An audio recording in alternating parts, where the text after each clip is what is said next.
Acte 18. Après cela, Paul partit d'Athènes et se rendit à Corinthe. Il y trouva un juif nommé Achillas, originaire du Pont, récemment arrivé d'Italie avec sa femme Priscille, parce que Claude avait ordonné à tous les juifs de sortir de Rome. Il se lia avec eux. Et comme il y avait le même métier, il demeura chez eux et y travailla. Ils étaient faiseurs de tentes. Paul discourait dans la synagogue chaque sabbat, et il persuadait des Juifs et des Grecs. Mais quand Silas et Timothée furent arrivés de la Macédoine, il se donna tout entier à la parole, attestant aux Juifs que Jésus était le Christ. Les Juifs faisant alors de l'opposition et se livrant à des injures, Paul secoua ses vêtements et leur dit « Que votre sang retombe sur votre tête, j'en suis pur. Dès maintenant j'irai vers les païens. » Et sortant de là, il entra chez un nommé Justus, homme craignant Dieu, et dont la maison était contiguë à la synagogue. Cependant Crispus, le chef de la synagogue, crut au Seigneur avec toute sa famille. Et plusieurs Corinthiens qui avaient entendu Paul crurent aussi et furent baptisés. Le Seigneur dit à Paul en vision pendant la nuit, « Ne crains point, mais parle, et ne te tais point, car je suis avec toi, et personne ne mettra la main sur toi pour te faire du mal. Parle, car j'ai un peuple nombreux dans cette ville. » Il y demeura 1 an et 6 mois, enseignant parmi les Corinthiens la parole de Dieu. Du temps que Galion était proconsul de l'Achaïe, les Juifs se soulevèrent unanimement contre Paul et le menèrent devant le tribunal en disant « Cet homme excite les gens à servir Dieu d'une manière contraire à la loi. » Paul allait ouvrir la bouche lorsque Galion dit aux Juifs « S'il s'agissait de quelque injustice ou de quelque méchante action, je vous écouterais comme de raison, ô Juifs. Mais s'il s'agit de discussion sur une parole, sur des noms et sur votre loi, cela vous regarde, je ne veux pas être juge de ces choses. » Et il les renvoya du tribunal. Alors tous, se saisissant de Sosthène, le chef de la synagogue, le battirent devant le tribunal sans que Galion s'en mît en peine. Paul resta encore assez longtemps à Corinthe.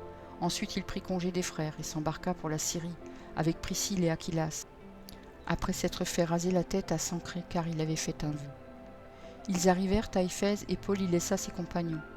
Étant entré dans la synagogue, il s'entretint avec les Juifs, qui le prièrent de prolonger son séjour. Mais il n'y consentit point et il prit congé d'eux en disant « Il faut absolument que je célèbre la fête prochaine à Jérusalem. Je reviendrai vers vous, si Dieu le veut. » Et il partit d'Éphèse.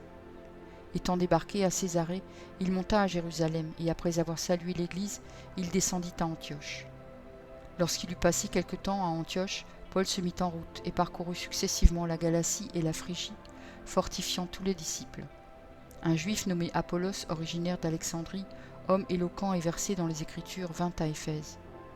Il était instruit dans la voie du Seigneur et fervent d'esprit. Il annonçait et enseignait avec exactitude ce qui concerne Jésus, bien qu'il ne connût que le baptême de Jean.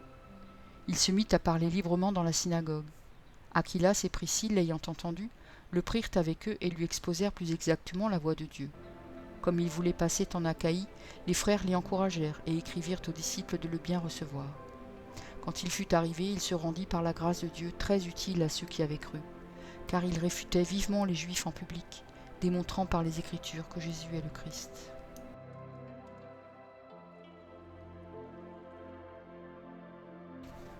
Acte 19. Pendant qu'Apollos était à Corinthe, Paul, après avoir parcouru les hautes provinces de l'Asie, arriva à Éphèse. Ayant rencontré quelques disciples, il leur dit « Avez-vous reçu le Saint-Esprit quand vous avez cru ?»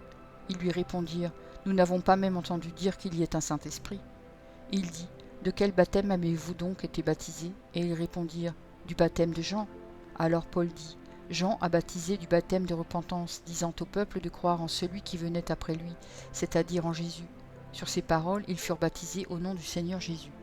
Lorsque Paul leur eut imposé les mains, le Saint-Esprit vint sur eux, et ils parlaient en langue et prophétisaient. Ils étaient en tout environ 12 hommes. Ensuite Paul entra dans la synagogue, où il parla librement. Pendant 3 mois, il discourut sur les choses qui concernent le royaume de Dieu, s'efforçant de persuader ceux qui l'écoutaient. Mais comme quelques-uns restaient endurcis et incrédules, décriant devant la multitude la voix du Seigneur, il se retira d'eux, sépara les disciples, et enseigna chaque jour dans l'école d'un nommé Tyrannus.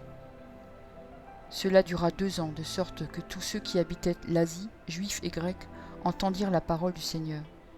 Et Dieu faisait des miracles extraordinaires par les mains de Paul, au point qu'on appliquait sur les malades des linges ou des mouchoirs qui avaient touché son corps, et les maladies les quittaient, et les esprits malins sortaient. Quelques exorcistes juifs ambulants essayèrent d'invoquer sur ceux qui avaient des esprits malins le nom du Seigneur Jésus, en disant « Je vous conjure par Jésus que Paul prêche ». Ceux qui faisaient cela étaient 7 fils de Séva, juifs, l'un des principaux sacrificateurs. L'esprit malin leur répondit, « Je connais Jésus et je sais qui est Paul, mais vous, qui êtes-vous » Et l'homme dans lequel était l'esprit malin s'élança sur eux, se rendit maître de tous deux, et les maltraita de telle sorte qu'ils s'enfuirent de cette maison nus et blessés. Cela fut connu de tous les Juifs et de tous les Grecs qui demeuraient à Éphèse, et la crainte s'empara de tous, et le nom du Seigneur Jésus était glorifié. Plusieurs de ceux qui avaient cru venaient confesser et déclarer ce qu'ils avaient fait. Et un certain nombre de ceux qui avaient exercé les arts magiques ayant apporté leurs livres, les brûlèrent devant tout le monde. On en estima la valeur à 50 000 pièces d'argent. C'est ainsi que la parole du Seigneur croissait en puissance et en force. Après que ces choses se furent passées, Paul forma le projet d'aller à Jérusalem, en traversant la Macédoine et l'Achaïe. Quand j'aurai été là, se disait-il, il faut aussi que je voie Rome. Il envoya en Macédoine 2 de ses aides, Timothée et Eraste, et il resta lui-même quelque temps encore en Asie. Il survint à cette époque un grand trouble au sujet de la voie du Seigneur. Un homme, Démétrius, orfèvre, fabriquait en argent des temples de Diane et procurait à ses ouvriers un gain considérable. Il les rassembla avec ceux du même métier et dit « Ô homme, vous savez que notre bien-être dépend de cette industrie. Et vous voyez et entendez que non seulement à Éphèse, mais dans presque toute l'Asie, ce Paul a persuadé et détourné une foule de gens, en disant que les dieux faits de main d'homme ne sont pas des dieux.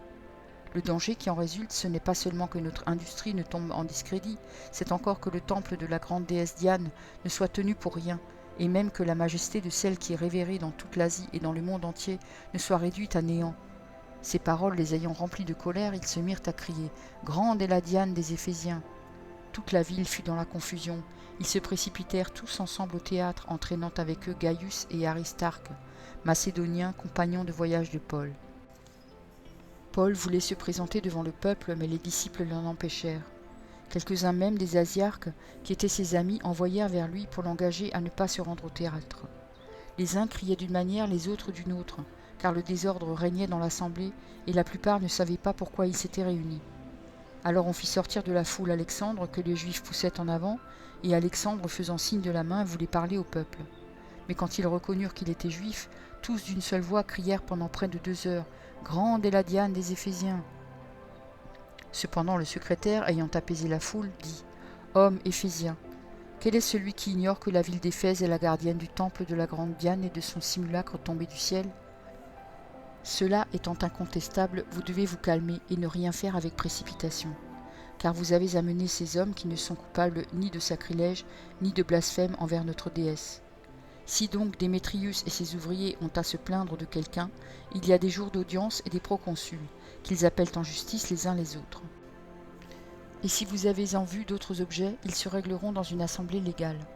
Nous risquons en effet d'être accusés de sédition pour ce qui s'est passé aujourd'hui, puisqu'il n'existe aucun motif qui nous permette de justifier cet attroupement. » Après ces paroles, il congédia l'assemblée. Merci pour ton écoute.